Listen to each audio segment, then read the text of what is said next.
Voy a compartir pantalla así queda lo menos visible posible toda la cosa.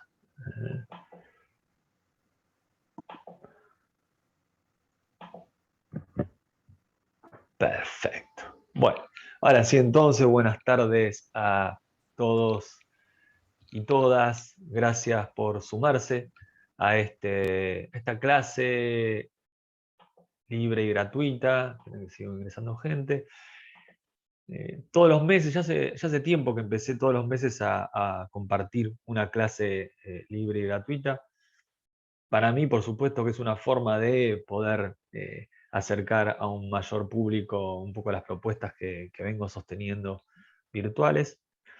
Y siempre, de algún modo, la uso esa clase como excusa para trabajar algo que probablemente en los otros espacios no se pudo abordar o no se pudo abordar al menos como a mí me habría gustado. Y este es un ejemplo, ¿no? de esos casos. Para quienes no me conocen, mi nombre es Sebastián Chum. Yo soy doctor en filosofía, graduado por la Universidad de Buenos Aires. Allí en la Facultad de Filosofía y Letras me desempeño como ayudante en la cátedra de Mónica Cragnolini. Dictamos metafísica, problemas especiales de metafísica y este cuatrimestre filosofía de la animalidad, que hoy comenzamos, es el primer cuatrimestre que dicto esta materia. Hasta ahora venía dictando siempre metafísica y problemas especiales de metafísica. La verdad que estoy muy entusiasmado con, con esta cursada, con esta vuelta a la presencialidad, volver a pisar Puan. La verdad que fue como ahí un alegrón y, y nada, la verdad que se siente bien eso de la presencialidad. Hace muchos años, muchos, un montón, ya me olvidé cuántos, que me dedico a la docencia. Trabajo en todos los niveles de la educación formal, secundario, terciario, universitario, seminarios de doctorado. El año pasado di clases en escuela primaria, virtuales, pero di para un séptimo grado y creo que para un sexto grado. Algo fue una cosa muy flashera y la verdad que se sintió muy bien. Y hace también muchos años que me dedico a compartir espacios como este, de lo que se llamaría la educación no formal, digamos, en algunas instituciones, ¿sí? Tratando de acercar textos, pensadoras, problemas a un público en general, ¿sí? Siempre digo que esta propuesta de algún modo no tiene requisitos previos, ¿sí? No se requiere tener ningún tipo de formación, a pesar de que, claro, a medida que se van desarrollando las clases, yo empiezo a citar gente, empiezo a nombrar textos, empiezo a quizás desarrollar algunos conceptos que pueden presentar cierta complejidad y a veces se me escapa y doy por presupuestas algunas cosas, pero no porque efectivamente esté pensando que ustedes tengan que conocer quién es Kant, quién es Heidegger, quién es Hegel, sino de algún modo también es como una invitación a que ustedes puedan transitar, ¿no? Aquello que les interesa y nada, tomar algo de allí y luego emprender ahí una lectura por su cuenta, ¿sí? Desde que empezaron las restricciones por la pandemia, ¿sí? Empecé a compartir estos espacios virtuales ya enseguida, ¿no? Fue en marzo, creo que comenzaron las restricciones aquí en la Argentina, y ya en abril empezamos con los cursos virtuales, que fueron tomando distintas formas, y los lunes de algún modo están concentrados en una historia de la filosofía. Arrancamos por Heráclito. Ahora el próximo lunes comenzamos con Nietzsche. Vamos a empezar a trabajar con el nacimiento de la tragedia y la idea es los lunes dedicarle, no sé si todo el año, pero ojalá que sí, a Nietzsche. Y los jueves también, en principio eran clases, todos los jueves semana a semana era una clase distinta, luego tomaron la modalidad de cursos, pero cursos que ya no seguían un eje ni histórico, ni conceptual, ni problemático. Y ahora lo que propongo a partir también de abril, va a comenzar el próximo jueves, es hacer grupos de estudio, ¿sí? Lo que vamos a hacer es vamos a trabajar el texto de Deleuze, Nietzsche y la filosofía, le vamos a dedicar 2 meses.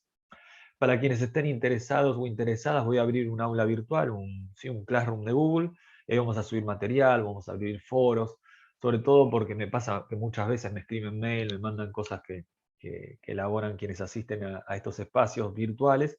Es una forma también, ¿no? de quizás de poder continuar con el trabajo para quienes tengan ganas bajo esa modalidad también. Quien no, van a estar los encuentros sincrónicos que siempre se graban también para quienes no puedan asistir, pero en principio los jueves va a tener ahora esa nueva modalidad.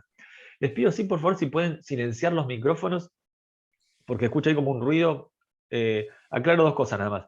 Mientras yo ahora empiece a hablar, ustedes en cualquier momento pueden abrir el micrófono e interrumpirme sin ningún problema. No levanten la mano, no pidan permiso, no pidan disculpas, ¿sí? Porque ese es el sentido de conectarse de manera sincrónica a este espacio y a cualquier espacio, creo yo.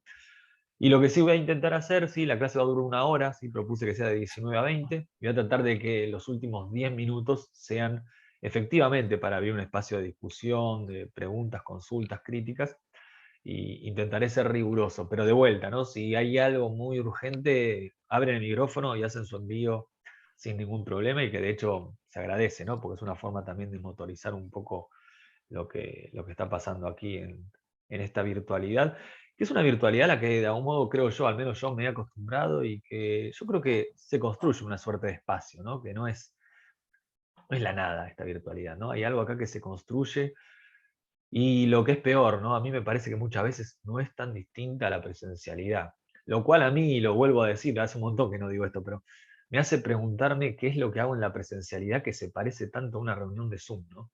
Me preocupa bastante eso. O sea, no es que me pone contento que se apareció la presencialidad, sino que me preocupa, y me preocupa bastante.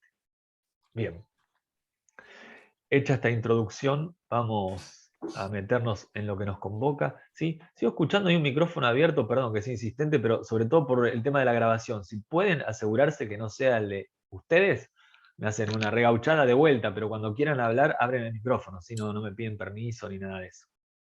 Bien, entonces, decía, vamos a lo que nos convoca. Se quedó acá tirado. Acá está, bueno, después lo voy a poner en un link, ¿no? Está mi página web para quienes quieran conocer un poco las clases anteriores que fui dando gratuitas, que las subo por YouTube o a veces queda en el Instagram. El Instagram es Filosofía Cursos. Y si no, en la web, ahí tienen los links al canal de YouTube y pego los videos ahí mismo. Ahí están los cursos que quedan grabados que también se pueden adquirir, las clases que también quedaron grabadas que se pueden adquirir. Bueno, todo está ahí en la web. No es un gran diseño, la hago yo de manera muy artesanal. Y en el Instagram ahí también hay, creo que las últimas 2 clases quedaron grabadas ahí, también las pueden visualizar cuando tengan ganas. La clase anterior la dedicamos a qué es la ilustración de Kant y de Foucault, y la primera que hicimos en la modalidad vivo de Instagram fue qué es un dispositivo de Agamben. ¿Sí? También está por ahí para ver directamente. Vamos entonces a lo que nos convoca, ¿sí? André Odricú. Yo la verdad es que no sé bien cómo se pronuncia, pero yo me imagino que debe ser un Odricú, ¿sí? Hoy a la mañana hablé, ahí está Elías se ríe, hablé mucho de Odricú en el comienzo de Filosofía de la Animalidad, y alguien dijo, no sé cómo se pronuncia, no sé si fue Elías, pero yo dije, yo tampoco sé, así que le digo Odricú, ¿sí? Y me parece que no debe estar tan lejos de eso, ¿sí? Es un pensador nacido en 1911 y fallecido en 1996, y de formación es agrónomo, lo cual ya nos debe llamar la atención, ¿no? Un agrónomo. Estamos leyendo a un agrónomo, ¿sí? Lo cual nos tiene que hacer sentir bien, o a mí me hizo sentir bien cuando vi que era un agrónomo, ¿sí? Obviamente que, no sé si decir no solo era agrónomo, pero sí, no solo era agrónomo, sino que también se ocupó de la etnología, fue discípulo de Mauss, ¿sí? Lo cual no es un dato menor, ¿sí? Toda la cuestión del don, heredada de Mauss, vía Bataille, llega también a Derrida, ¿sí? Ya empecé a nombrar gente que no tienen por qué conocer, pero solo para ir tirando algunas líneas. Es un pensador muy importante que viene de la etnología, de la antropología, y que fue de algún modo, ¿no?, el mentor de Odricú. Hay un micrófono abierto, como si fuera un avión directamente. Si lo pueden cerrar, ahí pareciera que se fue. También se formó en lingüística, ¿sí? Y en ese sentido es un pensador, es un autor bastante poco usual, ¿no? Bastante poco usual. Participó del grupo marxista coordinado por Bernard, ¿sí? Quienes nos dedicamos a la filosofía hemos leído en algún momento algo de Bernard sobre los griegos, y que justamente ese grupo marxista se dedicó al estudio de las civilizaciones antiguas.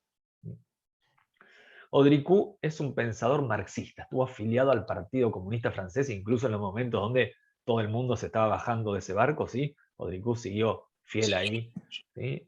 Al Partido Comunista Francés, ¿sí? Por lo tanto, lo vemos rápidamente sus textos, ¿no? Lo que nos ofrece es una lectura marxista de la sociedad y también una lectura marxista de la historia, ¿no? Hay un momento donde de algún modo entrecruza lo que vamos a trabajar hoy, yo no voy a desarrollar eso, lo entrecruza, ¿no?, con esta teleología, ¿no?, que instaura Marx en su lectura de la historia, esta idea de que hacia lo que vamos es hacia el fin del capitalismo, y lo que va a venir es otro que de algún modo no podemos vislumbrar, ni proyectar, ni programar. tiene que ver con el fin de la lucha de clases, ¿sí? Con el fin de la propiedad privada volcada sobre los medios de producción. Bueno, hay algo de eso en Odricú y él se encarga de entrecruzarlo, ¿no? Con todo lo que vamos a trabajar en este encuentro. Ahora la pregunta que a mí me interesó mucho en su momento es, ¿cómo llegué a este autor? ¿Cómo es que llegué a leer un agrónomo? Cuestiones biográficas. La verdad que este librito que está acá, lo vi 1.000.000 de veces, ¿no? No sé si les pasa, ¿no? Pero a mí me pasa muchas veces que voy a una librería y veo un librito y digo, che, qué lindo este libro, mira qué chiquito que es. Y leía Odricú, no lo sabía pronunciar tampoco en ese entonces, el cultivo de los gestos entre plantas, animales y humanos. Y eso ya me convocaba, ¿no? Había como algo ahí del textito que me llamaba. Y después veía que había otro texto de Marie Bardet que decía hacer mundo con gestos. Lo miraba, creo que nunca ni siquiera leí la contratapa, ¿no? Y ni lo hojeé jamás. Pero era esos libros que digo, en un momento lo voy a comprar. ¿Por qué? Y tiene una hojita en la tapa, no sé por qué, pero me llamaba la atención. Bueno, finalmente nunca lo compré. Lo tenía ahí, lo veía. Me pasó, la vez pasada fui a Gandhi, perdón, ¿no? Estamos en Argentina, para los que no están en Argentina, ¿no? En Cava, en la ciudad autónoma de Buenos Aires, hay una librería en Palermo que se llama Gandhi, y fui a ver libros con mi hija y estaba ahí puesto delante de la caja y dije, me lo tengo que comprar, y al final no me lo compré. Bueno, hace 3 meses que venimos dedicando los cursos de los jueves a los cursos que imparte Deleuze sobre Foucault, ¿sí? Que también están editados por Cactus. El saber, el poder y la subjetivación. Este jueves es la última clase dedicada a la subjetivación, lo digo para quienes sobre todo están transitando esos cursos, ¿sí? Esos cursos van entre 1986 y 1987, son 3 trimestres que dedica Deleuze a Foucault. En el tercer tomo, la subjetivación, que es el que estamos terminando, aparece Odricú, aparece este autor. ¿Y qué es lo que dice Deleuze sobre este autor? Que Odricú es uno de los 2 grandes autores que ha dado la agronomía al pensamiento moderno directamente. No es que es 2 de los grandes autores de la agronomía, no, no, no. Es uno de los 2 grandes autores que ha dado la agronomía, pero al pensamiento moderno en su totalidad. El otro es Robert Virier, ¿no? El poeta, el escritor, que también tuvo un lugar muy importante en el cine, ¿no? Creo que de hecho ha dirigido algunas películas. ¿Pero qué dice Deleuze?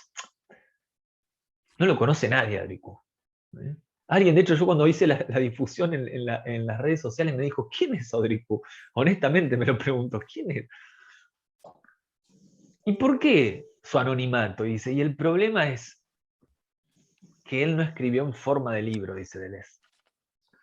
Cuando queremos leerlo tenemos que ir a recorrer una biblioteca y encontrar sus artículos que andan desparramados por todos lados, dice Deleuze. Y es un laburo que vale la pena hacer, pero hay que hacerlo, dice Deleuze, ¿no? Imagínense en ese momento, sin internet, sin Google, ¿no? Un dolor de cabeza. Recién en el año 2010 aparece una compilación de los textos de Odricú, ¿sí? Y en 2019 se traduce al castellano, parte de esa compilación, ¿sí? Que es este pequeño librito de Cactus que está a la venta por la web, lo pueden adquirir y la verdad que tiene un precio, creo yo, muy, muy económico, al día de hoy sobre todo. Esta edición viene acompañada, de vuelta, perdón que lo vuelva a decir, porque mucha gente va entrando, si pueden silenciar los micrófonos, se agradece, y por supuesto que cuando quieran hablar, abren el micrófono y ya está, pero para garantizar que el sonido quede bien grabado sobre todo. Muchas gracias. Entonces, esta edición viene acompañada por el texto de Marie Bardet, ¿sí? Que es una pensadora francesa que hace mucho ya vive aquí en la Argentina, que se llama Ser mundo con gestos. Bardet, ¿sí? En ese texto señala la operación esencial que Deleuze identificó en Foucault. ¿Y cuál es esa operación esencial? Reconocer cómo se piensa el hombre en las distintas formaciones estudiadas, ¿sí? Lo que hizo Foucault fue tratar de reconocer cómo es que el hombre se pensó a sí mismo en esas formaciones históricas a las que Foucault dedicó, sí, su tarea, su reflexión, su pensamiento, su quehacer, si quieren, histórico-filosófico. Entonces, ¿por qué aparece Odricú en ese tercer tomo? Ahí puse la tapa del tomo, ¿no? De la subjetivación. Porque este autor, este agrónomo, este etnólogo, este lingüista, le permite a Deleuze, dice Bardet, lanzar la máquina Foucault sobre formaciones históricas que él no aborda. Por ejemplo, Oriente. Oriente es una formación histórica que Foucault no ha abordado y utiliza a Audricú Deleuze para hacer esa proyección. Entonces, la de Deleuze, dice Bardet, es una filosofía ficción de Foucault en Asia. Una filosofía ficción de Foucault en Asia. ¿Cómo habría pensado Foucault Asia? ¿Cómo habría Foucault pensado la forma hombre en Asia? Bueno, dice, acá tenemos la respuesta, dice Deleuze.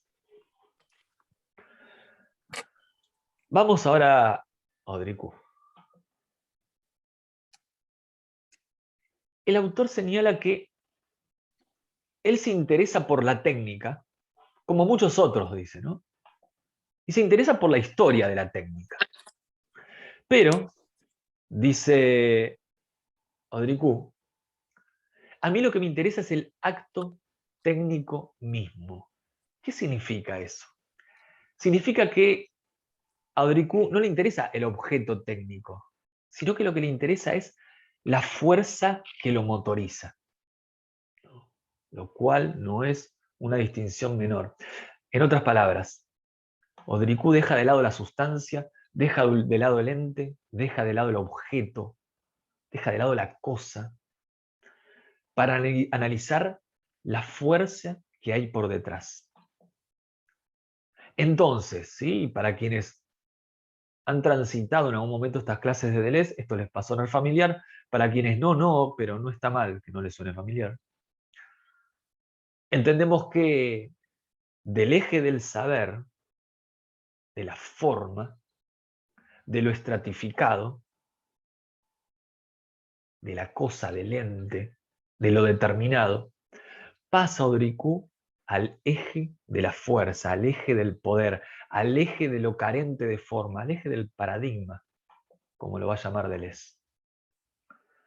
La pregunta que yo me hago inmediatamente cuando leo esto, que me hice inmediatamente cuando lo leí, es, che, pero ¿cómo se hace una historia de la fuerza? De aquello que no tiene forma, de aquello que no tiene determinaciones, de aquello que no es un objeto, una cosa, un ente.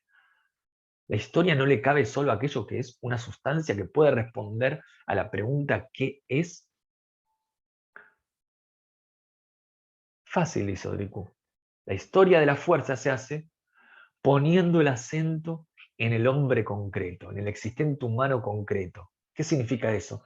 La historia de la fuerza se hace poniendo el acento en el comportamiento físico cotidiano. En otras palabras, Audricú lo que hace es analizar al hombre como fuerza motriz. Venimos de terminar un curso sobre Schopenhauer, ¿no? Los lunes, digo, la voluntad de Schopenhauer me parece que tendría mucho que sumar a esto que está pensando Audricú, ¿no? Esa voluntad de la cual la fuerza es una forma, un modo, no a la inversa, dice Schopenhauer. Cerramos este paréntesis. El hombre como fuerza motriz, entonces, claro, asume formas. Hay distintas formas que se dan a lo largo de la historia. Hombre-Dios, hombre-hombre, dice Deleuze sobre Foucault. ¿Y qué es lo que busca en Audricú, el autor de Nietzsche y la filosofía? Busca una forma oriental del existente humano en oposición a la forma occidental del existente humano. Pero claro, dice Audricú, la energía, la fuerza, ya dije, solo se puede estudiar en el hombre concreto, no se puede estudiar en abstracto. ¿Y eso qué significa? Que solo se puede estudiar en relación con las necesidades. Es decir, la fuerza solo se puede estudiar determinada por el cuerpo, determinada por el contexto, determinada por la cultura. Hay que ubicarla espacio-temporalmente, históricamente a la fuerza para poder abordarla. No se la puede estudiar en abstracto. Hay que darle algún tipo de forma, una forma histórica. Entonces, claro, la pregunta que se hace Audricú es siempre Aquella que va a buscar las diferencias entre las formas hombre occidental y oriental. La primera, la forma hombre occidental, va a estar signada, dice él, por la ciencia y por el capitalismo. Dicho de otro modo, ¿cómo se desarrolló esta fuerza motriz para hacer posible el desarrollo tecnocientífico y para hacer posible el desarrollo del modo de producción capitalista que tenemos aquí hoy, dice Adricú, en los 50-60, decimos nosotros en el 2022? Hay dos diferencias fundamentales, dice. La primera tiene que ver con los móviles, con el norte de esa fuerza, con su objetivo, con lo que persigue. ¿Y por qué aparece esa gran diferencia? Dice, porque la interpretación del porvenir no es la misma en Occidente y en Oriente. La segunda gran diferencia está dada por la forma de actuar respecto de los otros y los animales. Entonces dice, para entender la diferencia entre las formas que asume el existente humano en Oriente y Occidente, hay que poner acento en dos diferencias. La relación que establece con el porvenir y la relación que establece con el otro, humano y animal. ¿Qué es lo que se da en Oriente? Dice Odricú. Se da una esperanza de ascenso social en el futuro. Hay una esperanza de movilidad social en Oriente. Cuando habla de Oriente, habla del Oriente lejano, ¿no? Está pensando en China, está pensando en la India, aunque establece diferencias entre ambos, si quieren, modos de lo humano, chino e indio, pero en principio vamos a plantearlo como un gran conjunto. No es el Oriente próximo, sino el Oriente lejano. Y al mismo tiempo, esta esperanza de ascenso social, dice Odricú, se articula con la ausencia de mando. Nadie manda.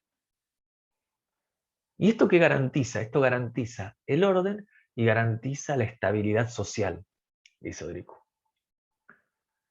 ¿Qué hay en Occidente, en cambio? Hay constante choque y hay constante inestabilidad social. ¿Por qué? Porque en Occidente el amo comanda al esclavo. Hay una relación de mando con el otro.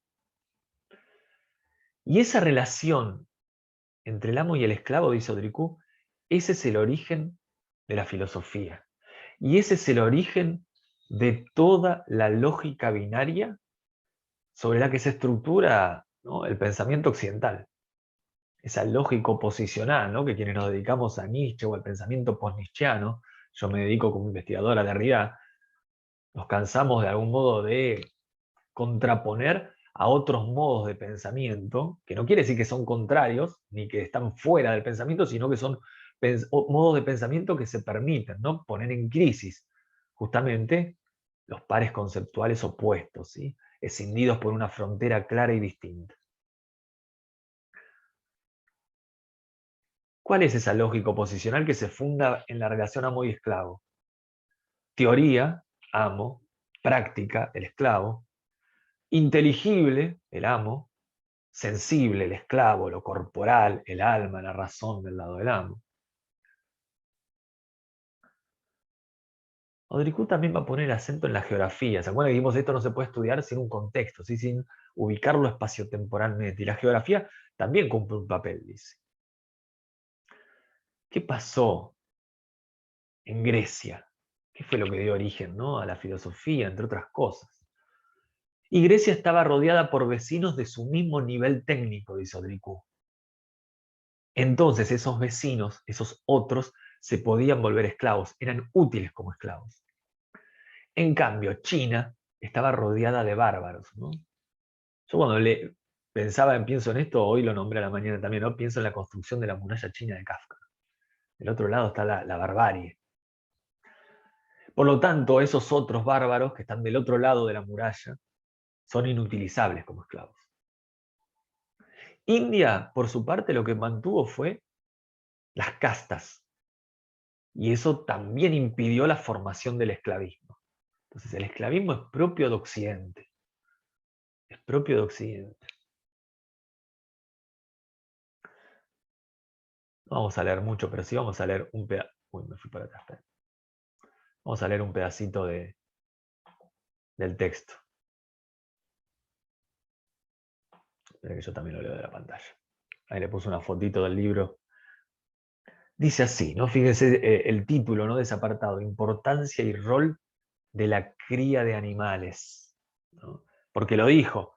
La otra cuestión fundamental es la relación con el otro y la relación con el animal, para entender la diferencia entre lo que va a decir un rato, la mentalidad oriental y occidental. Y fíjense lo que hizo Dricu. En Occidente, 2 puntos. Importancia de la cría del ganado, pero no se titubea en golpear a una vaca.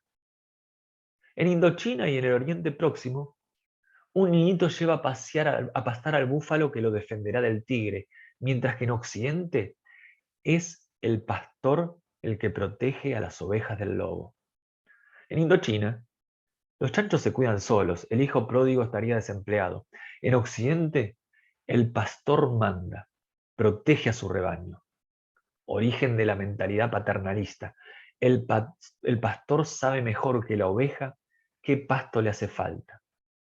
Esto permitió el desarrollo de la esclavitud en la antigüedad. ¿Qué es lo que caracteriza a Occidente entonces? El poder pastoral, ¿sí? Ese poder pastoral que tanto analiza Foucault, ¿no? Ese último Foucault de los tomos 2 y 3, ¿no? De Historia de la Sexualidad. Paréntesis, ¿no? Hoy a la mañana comenzamos con el práctico de filosofía de la animalidad. Estamos trabajando con un texto muy potente de Patterson que se llama Eterno Treblinka.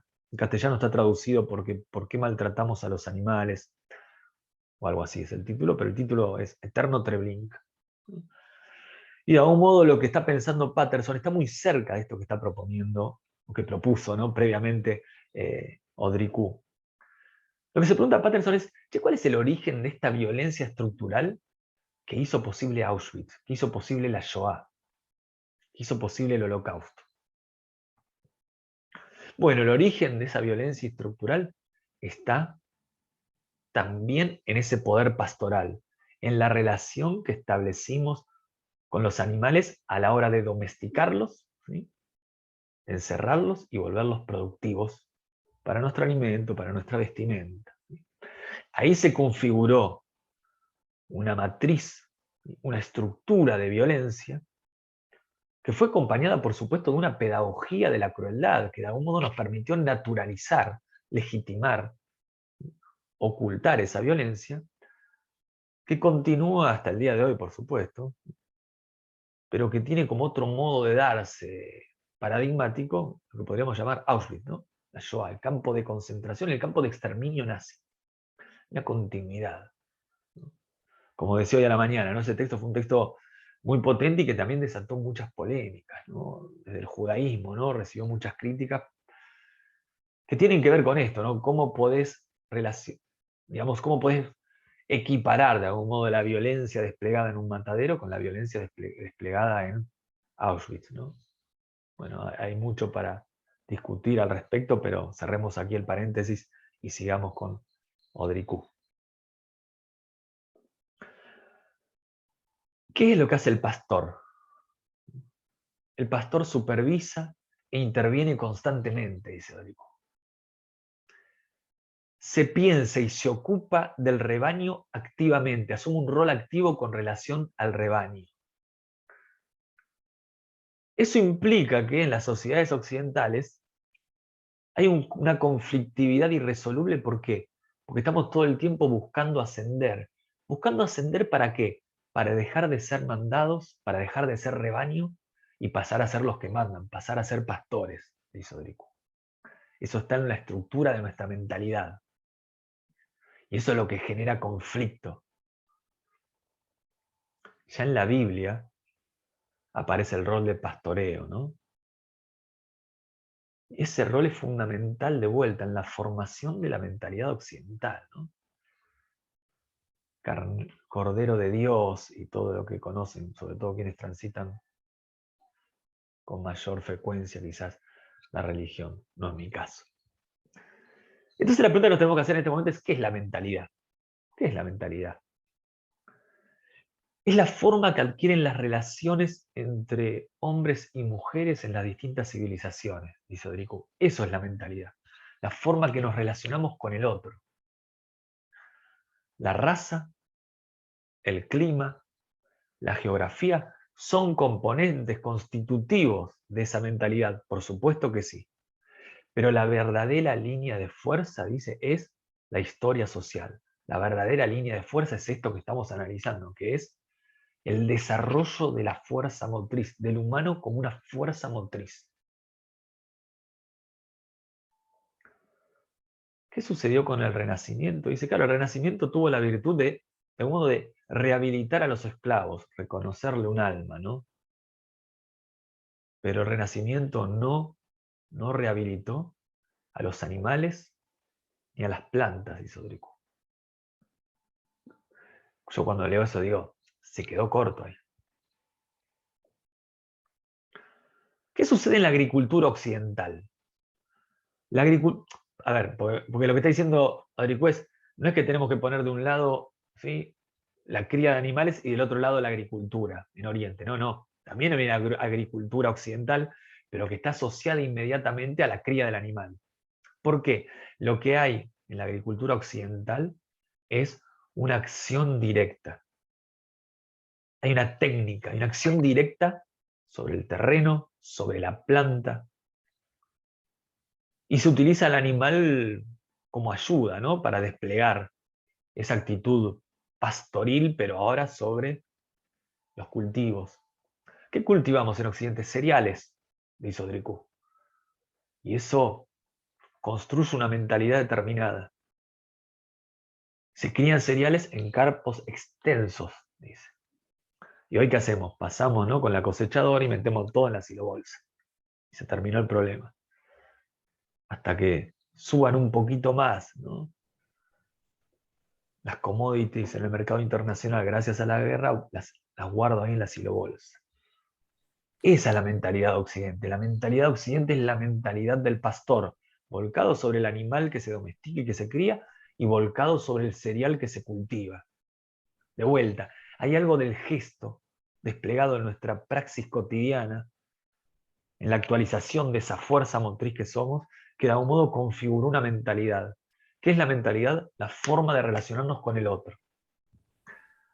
Por el hecho de que criamos a una vaca y cada tanto le pegamos un cachetazo, bueno, eso construyó un modo de relacionarnos con el otro. Un modo que hizo posible la esclavitud, el sometimiento del otro humano. En Patterson, si a alguien le interesa transitar ese texto, eso está desplegado, ¿no?, al extremo. ¿Qué hace Occidente con respecto a la división del trabajo? Divide el trabajo, pero de forma vertical, dice Odricu. Es decir, hay una evolución técnica del trabajo, pero se da de forma piramidal. Es como si dijéramos, se da una jerarquía, una estratificación vertical del técnicamente más capacitado al menos capacitado, ¿no?, sosteniendo esta escisión, si quieren, incluso, ¿no?, entre la teoría y la praxis, ¿no?, la teoría que no mete las patas en el barro y la praxis ciega, estúpida, que solo lleva a cabo aquello que le es ordenado, ¿no?, desde arriba. Pasamos a Oriente. En Oriente, el campesino chino no interviene en el crecimiento de la planta. Solo la toca, pero con un respeto absoluto en la recolección. Lo que hay allí, dice, es una acción, pero a distancia. Los campos sobre los que se cultiva en Oriente son limitados, no son extensos como en Occidente, no son limitados. ¿Qué es lo que caracteriza la actitud de Oriente? No el mandar, sino la espera. Se espera a la naturaleza y a su desarrollo. ¿Hay una defensa? Sí, pero esa defensa en última instancia es pasiva, nunca activa. La mentalidad, entonces, dijimos, del occidental es la mentalidad del pastor. La mentalidad del oriental es la mentalidad del jardinero, dice Odricu. ¿Qué es lo que hace Oriente? también divide el trabajo, pero lo divide de manera horizontal, ¿no? Y acá ya me estoy acercando a lo que vamos a decir al final, ¿no? Pero fíjense, Occidente lo divide de manera vertical, y la verticalidad nos remite a una trascendencia. Oriente lo divide, pero de manera horizontal, y la horizontalidad nos remite a una inmanencia.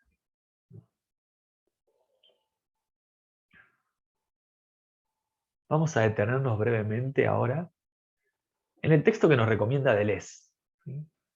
Porque Deleuze, en ese curso, en ese tercer tomo dedicado a la subjetivación, ese tercer tomo dedicado a Foucault, a reconstruir de manera ficcional, como dice Bardet, ¿no? A Foucault.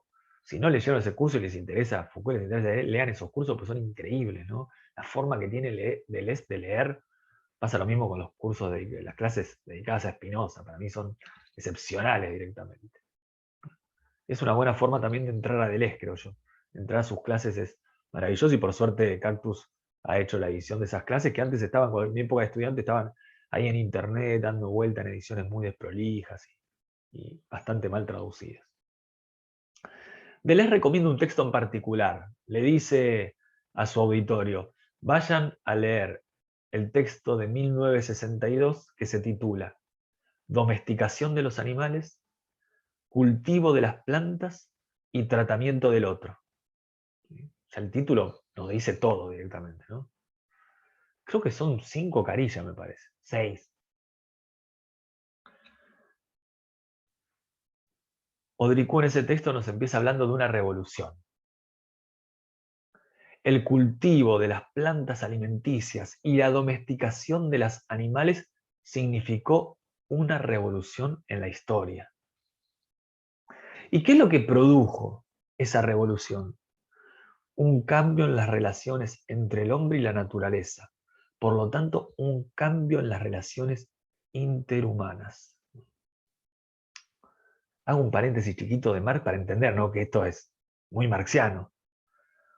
Un cambio en el modo de producción, en la estructura de la sociedad, en la base, donde hay fuerzas productivas y relaciones de producción, un cambio que se dio allí que tuvo que ver con, de vuelta, ¿no?, el cultivo de plantas para alimentarnos y la domesticación de animales también para alimentarnos o abrigarnos, produjo un cambio a nivel superestructural, modificó toda la superestructura de la sociedad. Porque claro, cuando modificamos la naturaleza, cuando entramos en otro tipo de relación con la naturaleza, reconocemos inmediatamente, dice Marx, que nosotros somos parte de esa naturaleza que estamos modificando. Por lo tanto, al modificar nuestra relación con la naturaleza, estamos modificando nuestra relación con el otro, con el existente humano. Entonces aquí lo que hace Dricur es sintetizar un poco su perspectiva y dice, tenemos dos tipos opuestos, el ñame y la oveja. Esto le encanta a Deleuze, ¿no? El ñame y la oveja. El ñame yo lo googleé, porque dije, ¿qué es es como una especie de batata, es un tubérculo, ¿no? Creo que es la batata, pero no estoy del todo seguro, pero entiendo que sí. El cultivo del ñame, dice Audricú, sí, es un agrónomo, ¿no? O sea, sabe mucho de esto, implica una acción indirecta negativa, dice, ¿no? Se prepara la tierra, se la ablanda. Si uno quiere que crezca mucho, se hace como un pocito, ¿no? Y se ablanda toda la tierra alrededor y se deposita ahí la semilla. Cuando se pone un tutor, se pone a distancia, se pone lejos para que no modifique, ¿no?, el crecimiento de la planta. Luego parece que hay un sistema ahí de varas que hace que, como que, es como si se la invita a la planta a arrimarse hacia el tutor, pero no es que le ponemos el tutor y lo atamos con una cinta, ¿no?, como hacemos en Occidente. Piensen en Foucault, ¿no?, Vigilar y castigar, todo el capítulo dedicado a la disciplina, ¿no?, la idea del tutor. No, el ñame implica una acción indirecta negativa. Hay una distancia, hay un respeto por esa distancia. Del lado del cultivo del ñame lo que hay es un retorno a la naturaleza, dice Auricú. Lo que caracteriza a este retorno a la naturaleza, a esta relación, tiene que ver con lo que va a llamar el modelo del jardín chino. El modelo del jardín chino. Del otro lado, ¿qué tenemos? Por supuesto, tenemos la cría de ovejas. La cría de ovejas que implica una acción directa positiva. Hay un contacto permanente entre el pastor y su rebaño. Al rebaño se lo guía, se lo dirige, ¿no? En un momento, Odrico hace un paralelismo muy fuerte entre el pastor y quien conduce el navío, ¿no? El barco, el timón de una nave en el mar, ¿no? La metáfora griega, ¿no? Bueno, el gobernante es quien guía el navío de la polis. Es un pastor, el navegante. Hay un contacto permanente. Dice, lo mismo sucede con el cereal que se cultiva, ¿eh? La relación que establecemos con el cereal es la relación del pastor con la oveja, con el rebaño. Del otro lado, del lado oriente, teníamos el retorno a la naturaleza. De este lado lo que tenemos es artificio, dice Odricú. Es artificial. ¿Cuál es el modelo? Por supuesto, no el jardín chino, el jardín oriental, sino el aprisco mediterráneo, ¿no? El aprisco es como una especie de corralón, ¿no? Donde encerrar a los animales, entiendo, sobre todo por la noche, para protegerlos, ¿no? Cuando ya han pastado. El tratamiento pastoral del hombre occidental ha devenido en esta mentalidad de gobernante, dice Odricú. Y esa mentalidad de gobernante es la que signa nuestra relación con el animal, nuestra relación con el mundo, nuestra relación con el otro. En otras palabras, eso que hoy se llama extractivismo nació con el cultivo del cereal y la cría de la oveja, dice Odricú. Vamos a leer cómo cierra este texto. Creo que este cierre es efectivamente lo que más entusiasma a Deleuze, ¿no? Estamos. Ahí va. Con esto sí lo leo. Las relaciones del hombre con la naturaleza son infinitamente más importantes que la forma de su cráneo o el color de su piel para explicar su comportamiento y la historia social que él traduce. La vida cotidiana de las épocas pasadas tiene que ser restituida para comprender la actualidad, aún en los dominios más abstractos. ¿Será absurdo preguntarse si los dioses que mandan, las morales que ordenan y las filosofías que trascienden no tendrían algo que ver con la oveja? Por la mediación de una predilección por los modos de producción esclavistas y capitalistas? ¿Y si las morales que explican y las filosofías de la inmanencia no tendrían algo que ver con el ñame, el taro, el arroz, por la mediación de los modos de producción de la antigüedad asiática y del feudalismo burocrático? Entonces, está diciendo Odricú, si queremos hacer ontología del presente, que es el modo que encuentra Foucault para llamar, ¿no?, su proyecto teórico intelectual, si queremos hacer ontología del presente, dice, tenemos que restituir, fíjense, la vida cotidiana de las épocas pasadas, ¿no? Tenemos que hacer la historia del existente humano como fuerza motriz, y para eso hay que insertarlo en un contexto y ver, vamos a decir, qué hacía para mantenerse con vida en su cotidianidad. Este es el único modo de acceder a una comprensión de nuestra actualidad, incluso cuando queremos volar, ¿no?, al mundo de la abstracción más absoluta. Hay que partir de la fuerza motriz, hay que hacer una historia de la fuerza, no de los entes, no de los objetos, no de las cosas, no de las sustancias. Y entonces esta pregunta, Deleuze la retoma y Deleuze le dice sí, la responde sí a esta pregunta, ¿no? ¿Qué consiste la pregunta? Es decir, ¿será que las filosofías de la trascendencia están montadas sobre la cría de la oveja? Sobre esta relación con el mundo, con el animal, con el otro, con el esclavismo, con el modo de producción capitalista, que hay una relación necesaria.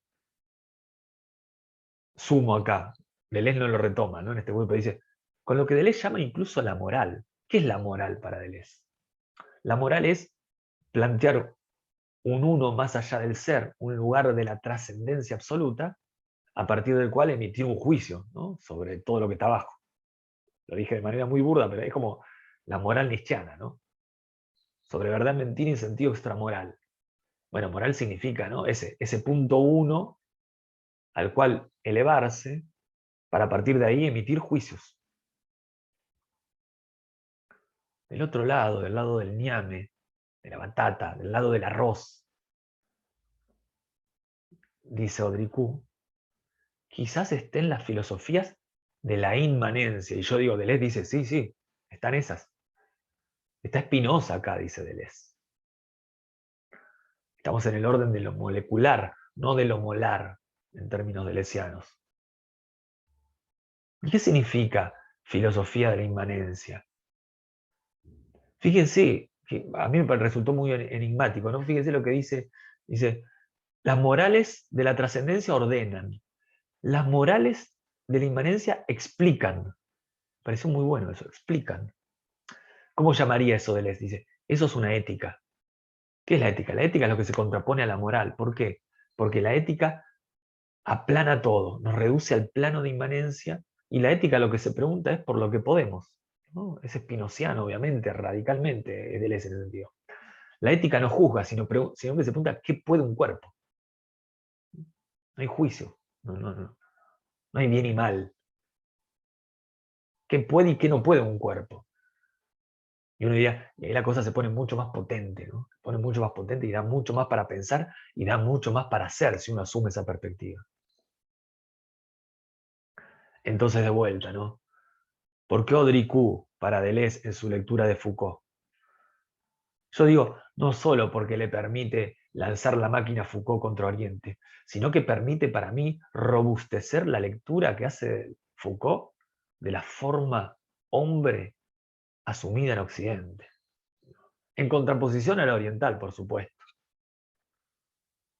Y nos permite reconocer que cuando hablamos de fuerza, ¿no?, en términos de poder, ¿no?, cuando hablamos de fuerzas situadas históricamente. Y que se puede hacer una historia de esas fuerzas. ¿Cómo? Yendo a la vida cotidiana, analizando al hombre concreto y viendo qué relación establece con el animal, con las plantas y por lo tanto con el otro. Y viendo qué mentalidad se configura allí. Y en última instancia, ¿no?, lo que va a pensar Rodrigo es, si hay un lugar para la revolución en la historia, va a tener que ver con eso, ¿no?, con salir de esa mentalidad occidental. No vamos a reponerlo, pero en última instancia el argumento es muy marxiano en ese sentido, ¿no? Y el obrero en algún momento va a salir de esa lógica, ¿no?, de la lógica amo y esclavo. Y ahí vamos a pasar a otra cosa, ¿no?, esa otra cosa por venir, que como buen marxiano, hoy no podemos vislumbrar bien qué es, pero ese espíritu mesiánico está ahí latente, ¿no? Ya va a venir. Hay que esperar un poco más. Bien, con esto he terminado, creo que casi de manera puntual, no sé bien qué hora es, pero creo que he sido bastante puntual. Con lo que quería compartir de mi lectura de este texto, que realmente me gustó mucho.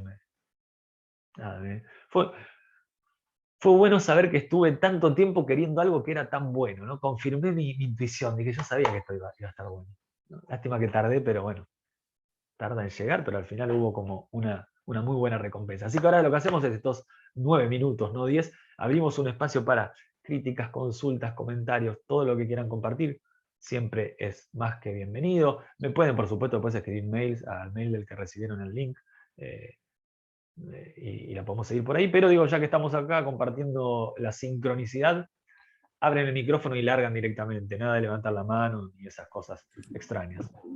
Un comentario a uno que le...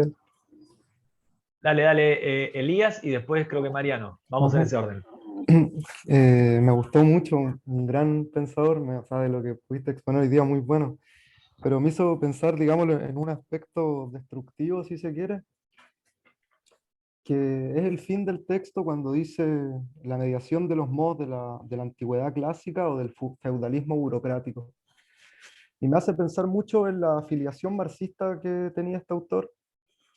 Y cuando yo pienso en este eje del paradigma, digamos, de la fuerza como informe, pienso en otra tradición, en una tradición que sí es de carácter informal, y que sí ha pregonado durante ya muchos años la inmanencia, la horizontalidad, el apoyo mutuo, la solidaridad, otras formas de vida, que es la anarquía y que siempre ha aparecido, digámoslo, como otra forma, el pensamiento anárquico como otra forma de construcción, que también se opone y siempre se opondrá al ejercicio de la autoridad, al ejercicio de la dominación sobre lo vivo, sobre lo animal.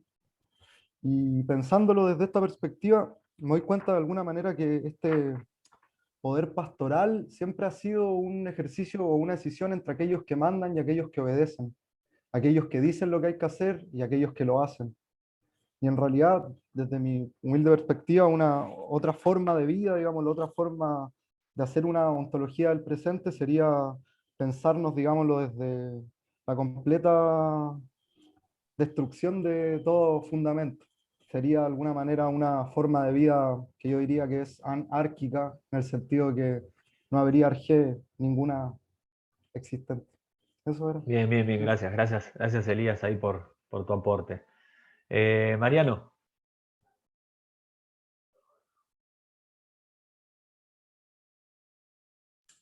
Ahí estamos. Así, Dale. bueno, muy buen comentario del compañero. No, lo mismo es más sencillo. Digo, nombraste a Patterson. Sí. ¿Cómo es? El nombre completo del autor. Ay, se me fue el nombre, no me propio. Bueno, Se me fue. No, no, mi relación con los nombres es un horror, ¿sí? El nombre es Eternal Treblinka y creo que el título traducido a castellano es ¿Por qué maltratamos a los animales? ok. Y después te había preguntado un poco cómo jugará este cambio de las subjetividades y demás, todo el tema de la globalización, ¿no? Oriente entrando a full a competir con Occidente, en fin, como esa adecuación, ¿no? Como... Acá alguien puso Charles Patterson. Menos mal que hay alguien que recuerda los nombres. Ah, bueno, gracias. Gracias, Pilar. Bueno, Eh, bueno, sí, te escuché un poco como...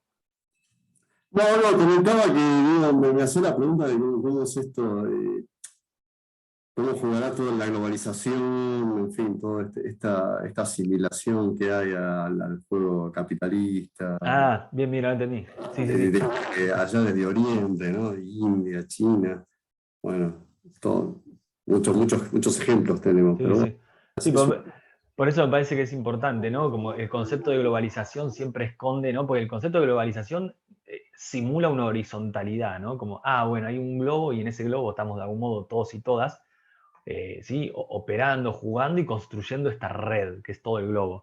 ¿No? Y me gusta a mí mucho la fórmula que usa Derrida, que es no, es una mundialatinización, un mundo judeo-greco-cristiano que se proyecta sobre todo el globo, ¿sí? Que no es lo mismo que decir globalización, ¿no?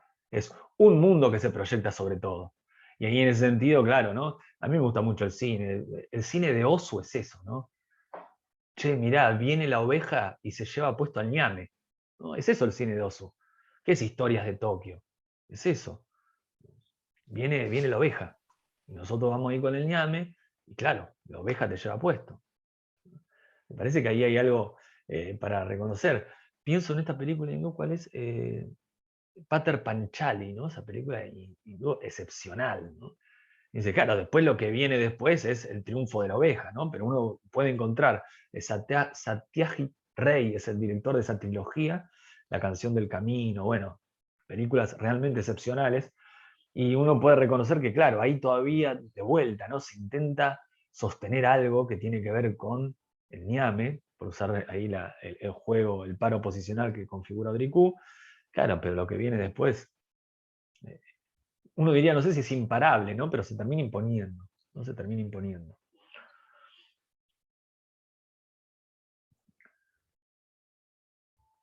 No sé si alguien más, porque no veo todas las caritas, si alguien más quiere comentar algo de vuelta, ¿no? No levanten la mano, sino que solo abran el micrófono. Y... Hola, ¿qué tal? ¿Me escucha? Sí, escucho perfecto, pero no llego a ver quién es, pero ahora me voy a ir moviendo a ver si No, veo. tengo bastante señal, María Marta me llamo. Hola María Marta, un gusto, ¿cómo estás? Igualmente. Mira, vos sabés que mientras te escuchaba atentamente, yo estudié algo sobre el poder pastoral de Foucault. Y estaba pensando, haciendo vinculaciones como muy rápido, porque no tenía demasiado conocimiento acerca de tu exposición, pero me hizo acordar a la película Noé, la relación esta bíblica que establece Caín con la tierra y la naturaleza y Noé con la tierra y la naturaleza. Y hay, bueno, en Noé una cuestión de, justamente de, si querés, de igualdad. De hecho, bueno, no comen carne, comen cereales, frutos, bueno, nueces, lo que la naturaleza ofrece, y Caín tiene una relación de superioridad hacia todo lo que crece, ¿no? Bueno, ¿y quién triunfa? En definitiva. Sobre estas cuestiones me estaba acordando. Y por otra parte, dentro del poder pastoral, yo pensaba que el pastor, el gobernante, no solamente que cuida, entre comillas, el rebaño, sino que, y ahí estoy hablando del rebaño pueblo, ¿no? Sino que además interpreta lo que el rebaño necesita y lo que no necesita. O sea que es una cosa como tan fuerte este poder pastoral que funciona casi como un panóptico, ¿no? Un panóptico, digo, tan poderoso que uno siempre está pensando en, bueno, qué es lo que le gusta a este gobernante sobre lo que yo hago o dejo de hacer, porque este gobernante es un súper señor, súper gobernante, un todopoderoso que sabe qué es lo que a mí me conviene. Eso Bien, pensaba bien. mientras vos Sí, sí, hablabas sí. y me encantó, digamos que me encantaron los aportes, no lo conozco a, ¿cómo se llama? Adricú. Sí, no lo conozco, a Patterson no lo leí nunca, sí lo he leído a Foucault y a Deleuze, pero estas cuestiones en relación a esta relación del hombre con la tierra y con la naturaleza me parece como que está en la agenda de muchos ambientalistas, ¿no? Justamente están yendo a estas relaciones que me parecen como genuinas y el a priori bueno, de todo lo que está pasando en este momento con el extractivismo y con el desastre medioambiental. Muy Muchísimas bien. gracias. No, no, gracias a vos. Mirá, comento rápidamente, ¿no? Acá hay 3 textitos compilados de Adricú, y uno que se llama Diferencias de mentalidad entre Occidente y Extremo Oriente, y ahí aparece, ¿no? Dice, esta mentalidad está en la Biblia, ¿no? Quedó ahí, ¿no? Tenemos un libro donde está esa mentalidad, y tiene que ver con eso que acabas de decir, ¿no? Caín, el cultivador, y Abel, el pastor, dice. Caín, calculador y profundamente malvado.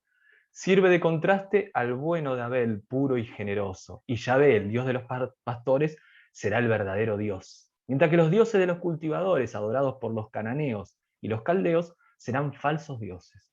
Yahvé es el pastor cuyo rebaño forma el pueblo de Israel, ¿no? Y hay todo un desarrollo ahí de vuelta, que para relacionar con el análisis que hace, la lectura que hace de Foucault del poder pastoral, es como, me parece a mí muy potente, ¿no? Y entiendo también por qué Deleuze lo trae a cuento, ¿no?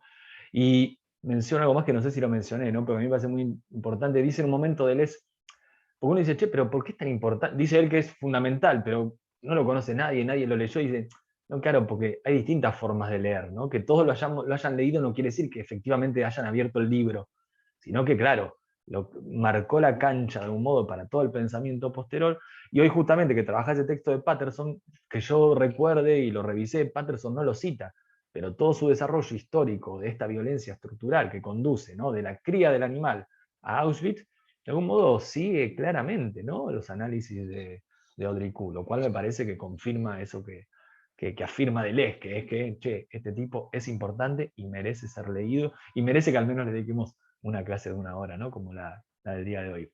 Antes de despedirnos, dejo acá en el chat. Sí, Sebastián, una escucho, sí. cosita. No, yo me pregunto si hoy en día China no se está acercando bastante a Occidente en ciertas Claro. modalidades, Por ¿no? eso, sí, O sí, por sea, eso. habría que hacer una relectura de lo oriental hoy en día. Absolutamente. Por eso dice Adrico, yo estoy haciendo historia. Ahora, no está más. Yo estoy haciendo historia justamente para poder pensar el presente. ¿no? Sí, sí. Para poder pensar en el presente. Vieron que uno dice, no, claro, porque China es comunista. No, pará, ¿de qué estás hablando? O sea, No, claro. o sea, ya Por eso. si querés es todo lo mismo. Si querés te acepto que no es un gobierno democrático. Ahora decir que eso no es capitalismo es como, bueno, como hay que argumentar mucho para sostener eso, ¿no? Sí, sí, Y en totalmente. ese sentido me parece que sí, y que Audriculo en el 60 también lo está diciendo, ¿no? Si bien todavía está la Unión Soviética y todo lo que sabemos, pero en el fondo lo que está diciendo, bueno, si esto es hacer historia para pensar nuestro aquí y ahora, ¿no? Pensemos cómo se forjó eso. Y en última instancia, bueno, veamos si podemos resistir a esta mentalidad occidental que conduce inmediatamente al capitalismo, ¿no? O sea, esto nos lleva al capitalismo. Entonces, si es Sí, sí. marxista, él quiere salirse de eso, ¿no? Me parece que ahí está la apuesta, ¿sí? Antes de que, por si se desconectan, igual alguien levantó la mano, no sé quién es, abrí el micrófono si querés directamente y así tu participación, pero ahí puse el link Sí, a un mi página inciso. web, al grupo de estudios que comienza el jueves que viene y al curso que empieza el lunes que viene, la información, digamos, ¿no? Y si quieren anotar, ahí pueden cliquear y van directamente al formulario donde cuento un poco de qué van las próximas actividades. Un punto en cuestión de esto último, ¿no? Sí. La diferenciación de Occidente y Oriente Sí. en base a que, si uno analiza, siempre hubo explotación, también allá, ¿no? Imperios, conquista, matanzas. Entonces estaba pensando, ¿qué fue lo que llevó a esta idea del pastor? ¿No? Podía haber sido la Biblia y textos y la expansión de ciertas ideas concretas, la que se instaló en la mente de un colectivo. Digamos, capaz en Oriente no había, no había una expansión cultural que propiciase Claro, pero lo que al dice, individuo como un sí, conquistador, ¿no? Al campesino como un agente de conquista. Eran como, digamos, una sociedad sometida en cierto sentido. sí, sí, A un, Sí, Odriculo dice, tiene que ver con múltiples factores. El clima, ¿sí? Factores geográficos, ¿sí? Obviamente factores históricos. ¿Sí? Son multiplicidad de factores que se dieron para configurar esta mentalidad, ¿sí? Ahora, el factor más importante, dice, es esta fuerza motriz, ¿no? Y la historia social de cómo se configura esta historia motriz. Pero todo lo demás estuvo operando, ¿sí? En ese sentido, no es arbitrario, no es causal. Y en última instancia, la Biblia es una manifestación de esa mentalidad, pero no es la condición de posibilidad de esa mentalidad, ¿sí? Me parece que eso es lo importante. Esto empezó cuando alguien agarró una oveja y la metió en un corralito y la domesticó. Ahí empezó la cosa, ¿sí? Yo, perdón, tengo una última pregunta, Sí, sí, solo dale, sí, dale. estamos un poco pasados de la hora. No, A no, dale, propósito de dale. lo mismo, ¿qué Oriente específicamente está pensando? Porque quiero jugar un poco el abogado del diablo, pero igual estamos leyendo a un francés hablando de Oriente y Occidente, digamos. O sea, lo digo porque muchas veces también está como esta visión un poco romantizada de lo que es Oriente. De partida se lo piensa como una sola gran cosa, digamos, cuando nosotros sabemos que Sí, es sí, una sí. cosa mucho más compleja. Y si no, o sea, como, y si no hay quizás críticas de vuelta a pensar que, no sé, que explotación había en todos lados y que si no estamos también cayendo como en una especie de binario, digamos, donde Oriente parece que son los buenos, Occidente como que son los malos, o sea, como la misma lógica lo pensaba cuando comentaba lo de Caín y Abel, donde efectivamente se ve muy fuerte el binario, digamos. Hay uno que es el bueno bueno, otro es el malo malo, digamos, como eh, sino también se le podría hacer una crítica de vuelta, digamos, al autor en ese Sí, mismo sí, sentido. estoy de acuerdo. Bardet pone el acento ahí, ¿no? En ese texto que hay, que acompaña a la compilación de Odricú.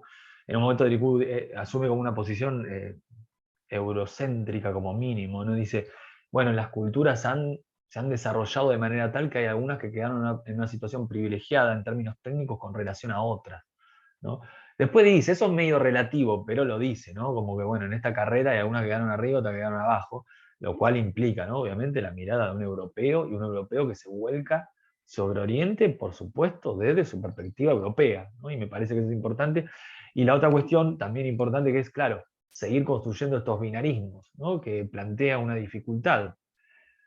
Quizás uno debería decir, lo que está diciendo Dricur es, yo soy occidental también, ¿eh? Mi mentalidad es esa, o sea, no puedo pensar a partir de una lógica no binaria, ¿no? Y me parece que no lo dice, digo, pero sería algo lógico por su propio desarrollo. O sea, mi mentalidad también es occidental, entonces yo construyo oposiciones binarias, ¿no? Y me parece que ahí habría algo que quizás dé tela para cortar y que se pueda pensar, pero que no necesariamente sea una crítica, ¿no?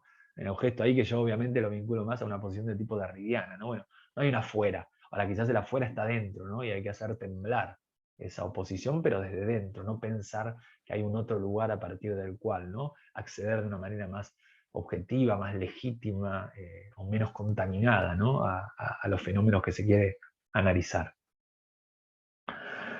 Bien, para no excederme más en el tiempo. Sí. Quiero recomendar un material fílmico. Muchas gracias por la invitación y saludos para todos. Dale, A propósito de este tema, esta película de Islanda, Land, quiero mostrar que el afiche es bastante subjetivo, ¿no? No sé si ya llegaría. No la vi la película, pero vi el afiche, lo vi el afiche, sí, pero no vi la película. Exacto. Muy interesante. A propósito de tu intervención, era simplemente eso y muchas gracias por la invitación y hay que repensar muchas cosas. Gracias, muy amables. Gracias a vos, José, y me voy a agendar esa película para verla el fin de semana si puedo. Muy bien, muchas gracias, profe. No, gracias a ustedes, por favor, la verdad que fue un placer. Fue un placer también ver un Zoom tan lleno de gente interesada en Odricú, o sea, para mí, yo puse la foto de Deleuze y de Foucault como diciendo, bueno, que sepan que es alguien que de algún modo tiene que ver con Deleuze y Foucault. Y la verdad es que como se escribió mucha gente, yo sabía que no se conectan todos, pero se escribieron como 150 personas. Y dije, esto es una bomba, este autor es la novedad. Buenísimo. Bueno, muchísimas gracias. Sí. Sí. Hola, buenas tardes. Hablaste de un jardín chino, ¿te acordás? O jardín oriental, no entendí muy bien. ¿Cómo sería eso un poquito? Y en relación con esta clase, esta conversación, ¿cómo se vería ese jardín chino con esta conversación? Lo que hizo Odricú, no escuché la primera parte, claro, sobre el jardín chino. Claro, sí. Lo que él llama el jardín chino es de vuelta, ¿no? Es este jardín, ¿no? Porque no es un campo de soja al que le tiramos glifosato. Dice, no, es un jardín. Es un campo limitado, es un territorio limitado, con el cual se establece esta relación de distancia respetuosa, pasiva, en la cual de vuelta, ¿no? Se hace un pocito, se pone una semilla y se la deja ser. Y la posición que asume el jardinero es de espera, ¿no? Espera que la naturaleza haga lo suyo, no interviene, no es un pastor, ¿no? Y eso es lo que llama jardín, de vuelta, en oposición al gran campo, a la gran extensión occidental, a la cual sí, le tira agrotóxico, después pasa con la cosechadora, si lo bolsa y se acabó, ¿no? Me parece que hay que entenderlo en ese sentido. Quizá nosotros pensamos el jardín como el jardín de una casa, pero de algún modo es eso, es un territorio limitado, dice. Con eso establecemos otra relación que no es de mando, no es de intervención, no es pastoral, ¿no? Y me parece que ahí está la clave, y por eso esa contraposición, ¿no? Entre el aprisco mediterráneo y el jardín chino, ¿no? El aprisco occidental y el jardín oriental.